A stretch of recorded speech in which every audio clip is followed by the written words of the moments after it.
Question 31 of practice paper 2. The above poster shows the prices of tickets for a magic show, and we have a family of 2 adults and 3 children going to watch a magic show. How much should they pay in total? So $18 per adult. We have 2 times $18 will give us $36. 3 children, $10 for each of them. 3 times $10 will give us $30.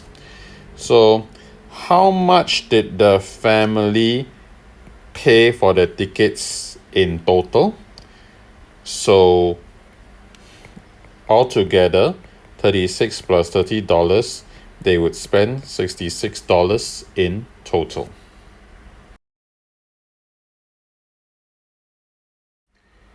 For question 32, we have 2 people, Sally and Helen.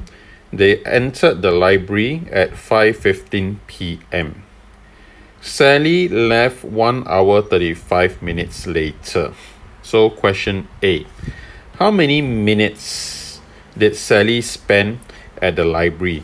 So 1 hour is 60 minutes. So Sally spent 1 hour 35 minutes, which is 60 plus 35. So Sally spent 95 minutes at the library. And for B, what time did Helen leave the library? So Helen's left 20 minutes earlier. So 95 minutes minus 20 minutes, you will have 75 minutes. So they both entered the library at 5:15 p.m. So I'm going to draw a timeline. 5:15 p.m. 75 minutes is also 1 hour 15 minutes. So I will draw one line here for 1 hour and another one for 15 minutes. So 1 hour later, we have 6:15 p.m. 15 minutes later, we have 6:30 p.m. So Helen left the library at 6:30 p.m. Okay, now let's look at question 33.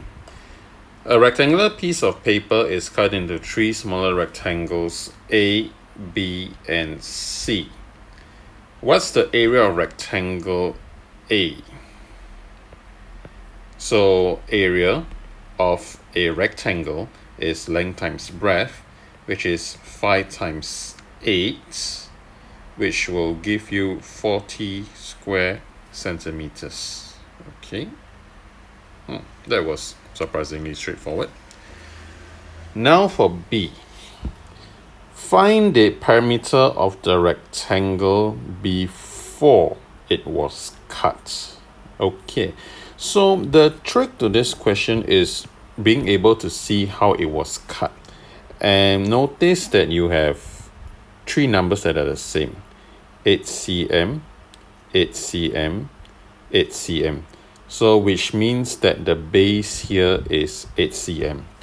And how long is the rectangle? So I'm just going to cut out these pieces and move them over so you can see. Okay, I'm going to move this one here.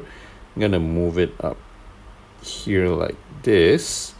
And then I'm going to do the same for A as well. Okay, just give me a moment to make a copy of this rectangle. Okay, and I'm going to paste it here and move it sideways and can move it up a little like this. Yep, so this is how it looks like. Okay, so your rectangle would be 12 cm, here would be 2 cm and 5 cm. So the length altogether would be 12 plus 2 is 14 plus 5, 19 cm. So that means this rectangle here, the length would be 19 cm. And to find the perimeter, so here would be 8 cm, 19 cm. So we're going to add up all the 4 sides. So 19 plus 8 plus 19 plus 8 will give you 54 centimeters. So this would be the perimeter of the rectangle before it was cut.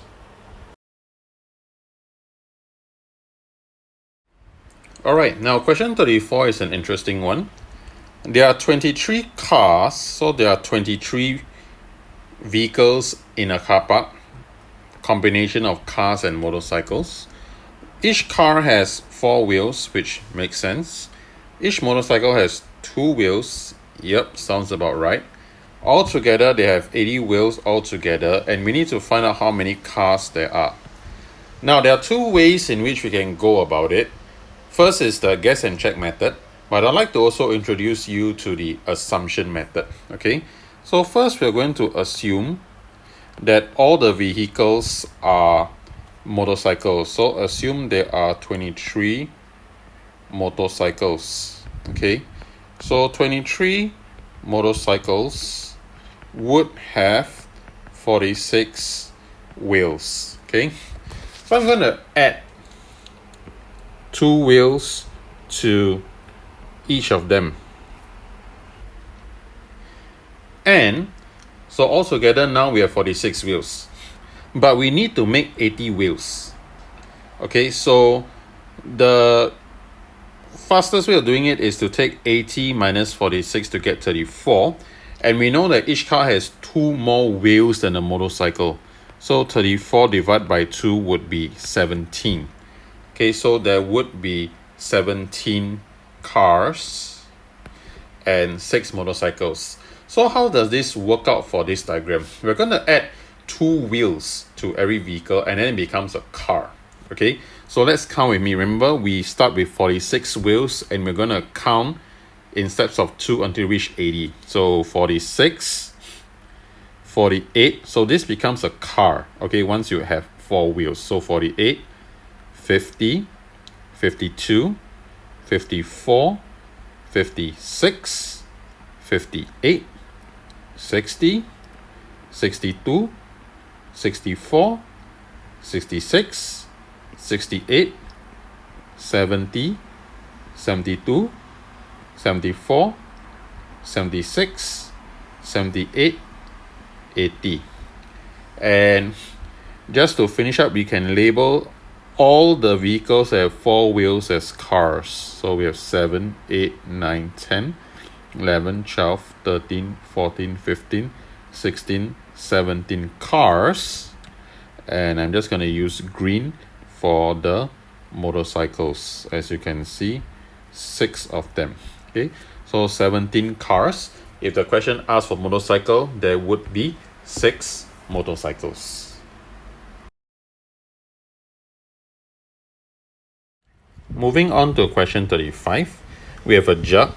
It has a capacity of 1,200 milliliters. It can fill either 5 cups or 6 glasses. So, question A. How much orange juice is there in a glass when fully filled? So, one jug can fill 6 glasses. So, 1,200 divided by 6 will give you 200 milliliters. So, one glass can hold 200 milliliters of orange juice. Question B. How much more orange juice is there in a cup? Okay, so we know that a glass holds 200 milliliters. 1 cup would be 1,200 divided by 5 will give you 240 milliliters. So when you see the word more, we're asking about the difference. So 240 minus 200 will give you 40 milliliters. So each cup can hold 40 milliliters more.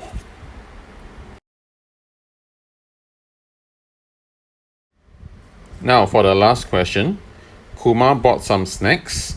So we can see here he bought some potato chips and chocolates. The potato chips cost $3.20. The chocolate costs $2.50 more. And we have to find the cost of a box of chocolates.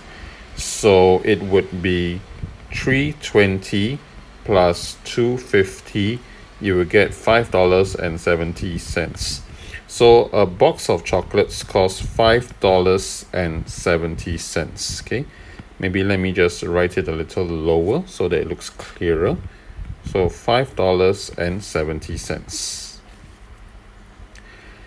Moving on to B, he paid the cashier using two $5 notes, which is $10. How much change did he receive? So we need to find out how much he paid in total. $5.70 plus $3.20, you will get $8.90. So he spent $8.90. He paid with $10, and he would get $1.10 for his change. Okay, and so that's it for question 36, and you have now come to the end of paper 2.